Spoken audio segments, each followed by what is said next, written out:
নগাঁও জিলাৰ ধূপগুৰিত AIUDFৰ প্ৰতিবাদী কাৰ্যসূচী। বাংলাদেশত মৌলবাদী সন্ত্ৰাসবাদীৰ দ্বাৰা সংখ্যালঘু হিন্দুৰ ওপৰত হোৱা অমানৱীয় বৰ্বৰ কাণ্ড আৰু বিদেশীৰ নামত স্বদেশী ভাৰতীয়ক বহিষ্কাৰৰ বিৰুদ্ধে এই প্ৰতিবাদী কাৰ্যসূচীত অংশগ্ৰহণ কৰে নগাঁও জিলাৰ AIUDF দলৰ সভাপতি মতিউৰ ৰহমান।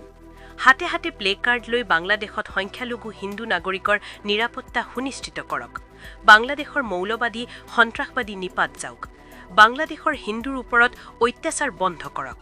বাংলাদেশী সংখ্যালঘুৰ নিৰাপত্তাৰ প্ৰশ্নত ভাৰতৰ চৰকাৰে কূটনৈতিক হস্তক্ষেপ কৰক।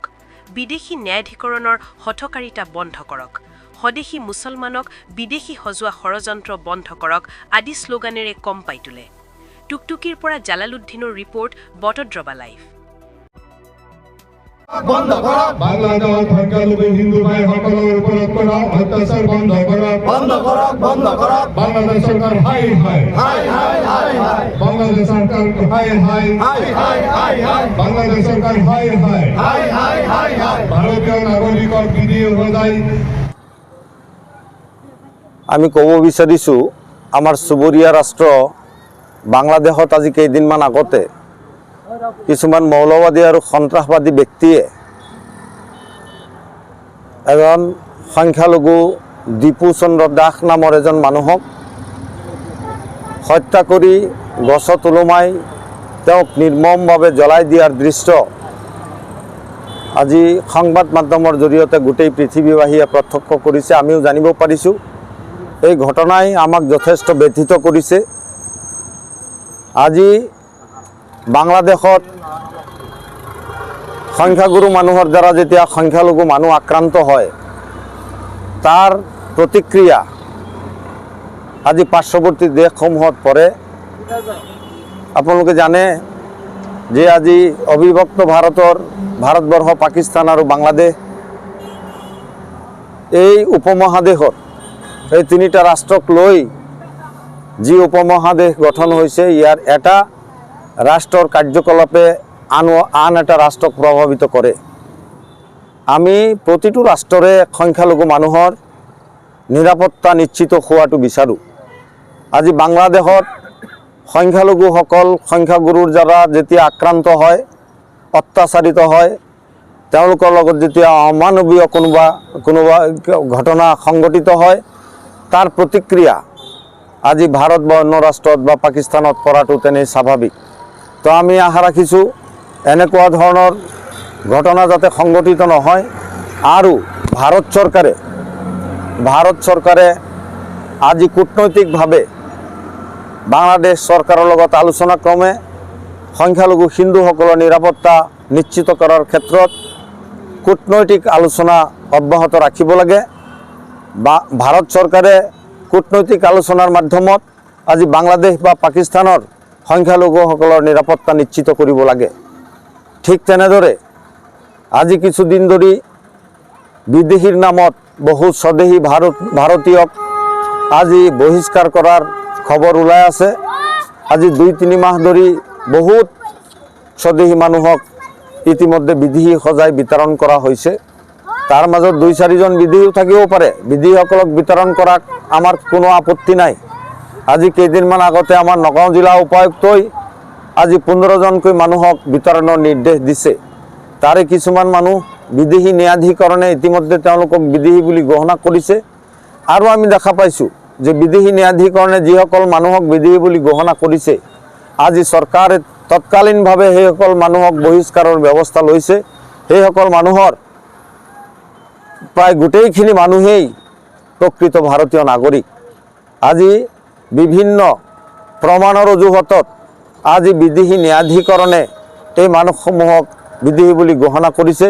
এজন পিতৃৰ 5জন পুত্ৰ, তাৰে এজন বা দুজন কেনেকৈ ভাৰতীয় হয় সেই প্ৰশ্ন আজি সৰ্বত্ৰে উত্থাপন হৈছে। আমি বিচাৰিছোঁ যে বিদেশী মোকদ্দমাবিলাকৰ ক্ষেত্ৰত পূৰ্বপুৰুষৰ লগত সম্পৰ্ক স্থাপনৰ ক্ষেত্ৰত DNA টেষ্ট কৰা হওক আৰু এইটো চৰকাৰী খৰচত নিৰ্ভৰযোগ্য প্ৰতিষ্ঠানৰ মাধ্যমত তেওঁলোকৰ যিটো ৰিলেশ্যন, তেওঁলোকৰ যিটো সম্পৰ্ক সূত্ৰ সেইটো স্থাপন কৰাৰ কাৰণে চৰকাৰে ব্যৱস্থা গ্ৰহণ কৰক। আজি আমি দেখা পাইছোঁ আজি বিদেশী ন্যায়াধিকৰণে এজন মানুহৰ নাগৰিকত্ব প্ৰমাণৰ ক্ষেত্ৰত যিবিলাক পাব্লিক ডকুমেণ্টৰ সহায় লয়, যিবিলাক ৰাজহুৱা দলিল, সেই দলিলবিলাকৰ ক্ষেত্ৰত আমি দেখা পাইছোঁ যে এই দলিলবিলাক প্ৰস্তুত কৰে পাব্লিক ছাৰ্ভেণ্টে, কোনোবা গভৰ্ণমেণ্ট অফিচাৰে সেই দলিলবিলাক প্ৰস্তুত কৰিবলৈ যাওঁতে এটা দলিলৰ লগত আন এটা দলিলৰ মানুহৰ নামৰ বানানৰ পাৰ্থক্য থাকে, বয়সৰ পাৰ্থক্য থাকে। এইটো মাত্ৰ যিজন মানুহ বিদেশী গৃহীত হ'ল তেওঁৰ ক্ষেত্ৰত হৈছে এনেকুৱা নহয়।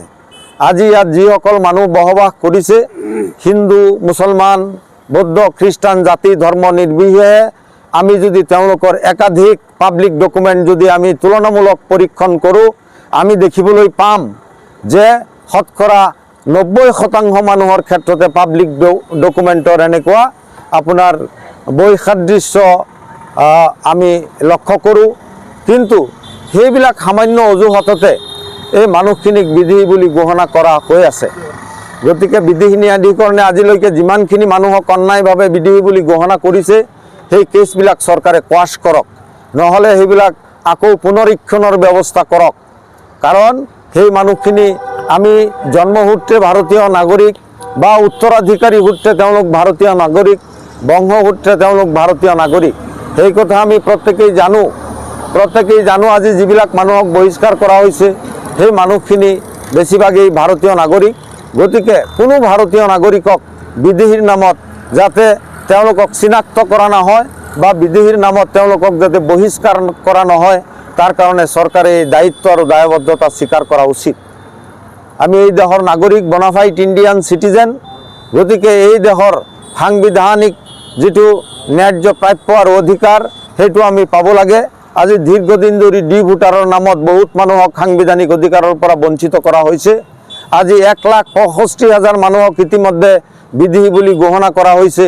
প্ৰকৃতাৰ্থত তাৰে 65জন মানুহো বিদেশী নহয়। তো এই ক্ষেত্ৰত আজি চৰকাৰসমূহে এটা মানৱীয় দৃষ্টিভংগীৰে ভাৰতীয় মানুহক ন্যায় দিয়াৰ পক্ষত তেওঁলোকে এই কথাবিলাক আকৌ পুনৰ বিবেচনা কৰিবৰ কাৰণে অনুৰোধ জনাইছোঁ। আদেশ চৰকাৰ বা চুবুৰীয়া ৰাষ্ট্ৰ আমাৰ পাকিস্তানত কোনো সংখ্যালঘু মানুহক যাতে অমানৱীয়ভাৱে নিৰ্যাতন কৰা নহয়, তাৰ কাৰণে আমি চৰকাৰসমূহক আমি অনুৰোধ জনাইছোঁ। আৰু ভাৰত চৰকাৰে এটা কূটনৈতিক সম্পৰ্কৰ মাধ্যমেদি সেই ৰাষ্ট্ৰসমূহৰ লগত, ৰাষ্ট্ৰনেতাসকলৰ লগত আলোচনা কৰি প্ৰতিজন সংখ্যালঘুৰ নিৰাপত্তা নিশ্চিত কৰিব লাগে।